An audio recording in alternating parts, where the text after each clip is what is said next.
The SABC, you've travelled this road for quite a number of years in opposition against the Gauteng freeway improvement system, specifically the etolls. This has been possibly the third panel that you've presented to. Do you think this panel will be any different to some of the other panels that you've made submissions to?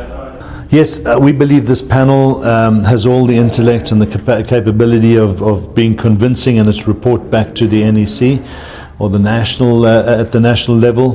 They've got a lot of time and they're going far wider than any talk shop happened in the past. The GFIP Steering Committee in 2012 and the IMC processes in 2011 and 2012. They were really talk shops. They weren't getting to the heart of the issues. This panel also, by the way, has the benefit of hindsight. The tolling has now been switched on, and all the problems that we've been speaking about in the past have now come to fruition. As OUTA, what alternative are you suggesting as opposed to the user pay system? Well, this is what happens if you don't introduce a system that is that maintains a high level of compliance and efficiency. You start getting into debt.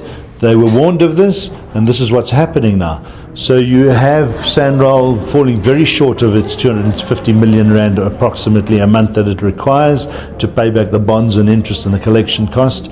They're 1.5 billion rand behind after 9 months of operation. That's getting worse every day.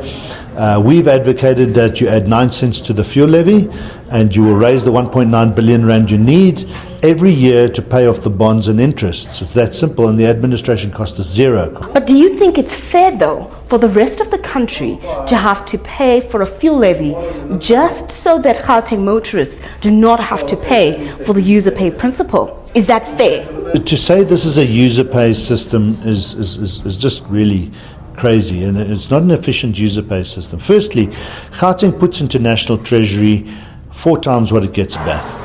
It enriches the rest of the country. To say that, well, why should people in other parts of the province pay for our roads? The short response to that is, but who's paying for their roads? Their roads are not tolled.